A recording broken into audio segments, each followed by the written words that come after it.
So let me ask you, a fellow football enjoyer, does the 2025 NFL season feel a little off to you? And this isn't another "the referees are paid off" or "the NFL is rigged" conspiracy video. I'm asking you, does it feel like something is, missing? See, this past Sunday I tuned into NFL Red Zone to watch the early slate of games when it hit me.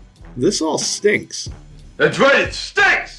I'm watching 7 concurrent NFL football games, and only one of them, the Bucs and Panthers, involves 2 teams that both have a chance of even reaching the playoffs. And it will only be one of them by default because they're both 7-7 and someone has to win the NFC South. Of the other 6 games, 4 are between teams that have already been eliminated from the playoffs, with the remaining 2 being 2 teams that most likely will, mopping up a lesser team to improve their playoff position. But one of these games caught my attention and is the reason for making this video, as the playoff-bound Buffalo Bills went into Cleveland to face a Browns team whose season was probably over before it even began, and were taken to the wire by a team led by Shedeur Sanders, who started the season 4th on the team's QB depth chart. Now, I know, any given Sunday and all that, but one of the supposed better teams in football was a bad bounce or 2 away from being taken down by a roster held together by duct tape. And in that moment, it dawned on me what has made the 2025 NFL season seem so strange. What has felt missing? Where are the good teams?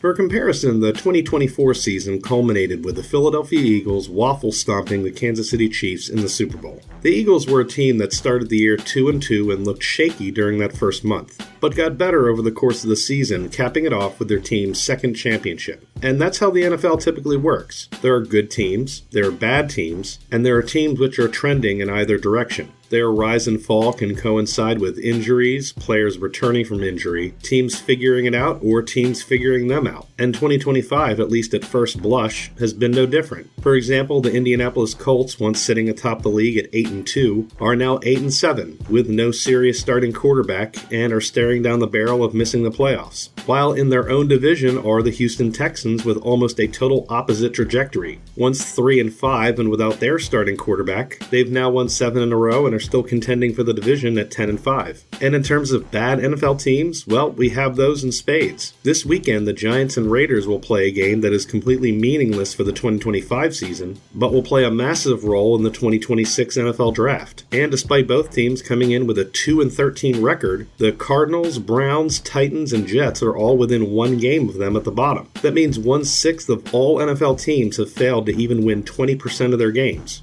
The New York Jets are 3-12, and that's not even the worst record among NFL teams that play in their home stadium. So those are the bad teams. But what we don't or haven't had in 2025 are their counterparts, the good teams. Because while 1/6 of the league has lost 80% or more of their games, only 3 teams, the Broncos, Seahawks, and Patriots, have won 80% of them. And even in looking at these 3 teams, the supposed creme de la creme of the NFL, an increasing pattern emerges. Starting the year 1-2, the Broncos rattled off 11 straight wins before falling to the Jaguars this past weekend. But remember those 6 teams that we just defined as the absolute bottom of the league? Well, Denver is very familiar with them, having beaten the Tennessee Titans, the Jets, the Giants, the Raiders, and the Raiders. This is in addition to wins over the lowly but not as terrible Bengals and Commanders, both of whom were starting their backup QB that day, meaning that more than half of their wins have come against the bottom 1/3 of the NFL.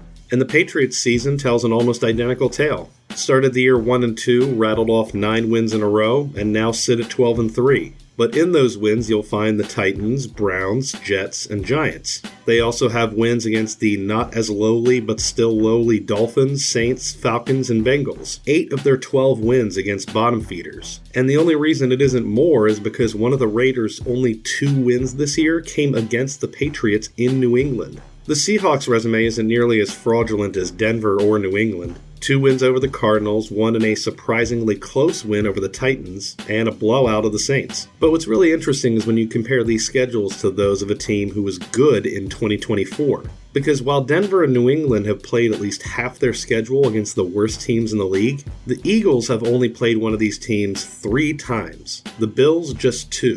And I think this might explain why we haven't seen the emergence of many good teams. See, if you don't know, how a team does one year dictates who they will play the following season. If you win your division, you will play every other team that won theirs. If you finish second, you'll face every other team that finishes second, and so on. What that means is that if a team finishes last in their division, but somehow improves their roster during the offseason, the improved team will be playing a much easier schedule, while a team that was good last year has to get that much better, since they will be playing a much tougher schedule. And if you look at who is currently sitting atop the NFL, that tracks. The Patriots and Bears finished last in their division last year. The Broncos and Jaguars finished third, while teams like the Bills and Eagles play comparatively much more difficult schedules. The result of which being a league where bad teams usually stay bad, but the teams sitting atop the standings may be due to a bit of smoke and mirrors. And come playoff time, I expect the playing field to be level. So don't be surprised when teams like the Patriots and Broncos are humbled once the real football begins.